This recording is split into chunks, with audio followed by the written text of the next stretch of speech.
গঠন করা হয়েছে, যেখানে আওয়ামী লীগের সংমিশ্রণ 5 তারিখের পরের বিএনপি দ্বারা, সেই কমিটি কি আপনারা মানেন?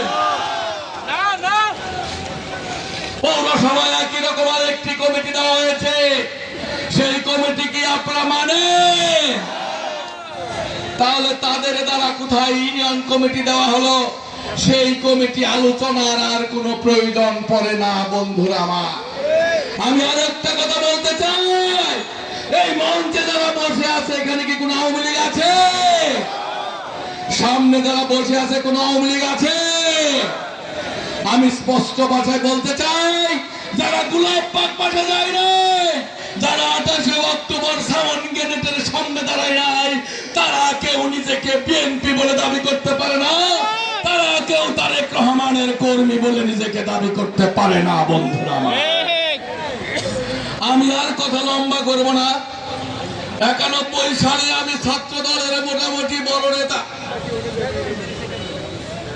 91 সালে আমরা জাতীয় সংসদ নির্বাচনে গেলাম, যার পক্ষ গেলাম তার বাড়ি শ্রীবলতলী। দুর্ভাগ্যজনক, শ্রীবলতলীতেই আমরা হেরে গেলাম 91 সালে, যেই কারণে 50,000 ভোট পাশি পাওয়ার পরেও আমরা 91 সালে জাতীয় সংসদ নির্বাচনে বিজয়ী হতে পারলাম না। বন্ধুরা আমার, এই ইতিহাস আমাদের ভুলে গেলে চলবে না।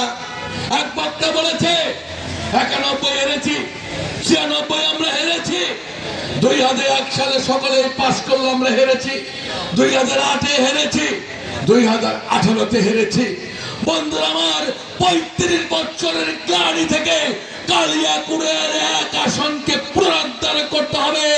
আর সেই পুনরুদ্ধার করতে গেলে দলের ত্যাগী নেতা কর্মী যারা রয়েছে, তাদেরকে আগামী জাতীয় সংসদ নির্বাচন পর্যন্ত তারেক রহমানের পাশে থেকে লড়াই সংগ্রাম করে সেই বিজয়কে ছিনিয়ে আনার কোনো বিকল্প নেই। বন্ধুরা, আমরা যেরকম ফ্যাসিস্ট আওয়ামী লীগ সরকারকে হটিয়েছি, তদুম ত্যাগী নেতাদেরকে আগামী জাতীয় সংসদ নির্বাচনে পার্লামেন্টে পাঠানোর পূর্ব পর্যন্ত সেই লড়াই সংগ্রাম আমাদের চালিয়ে যেতে হবে।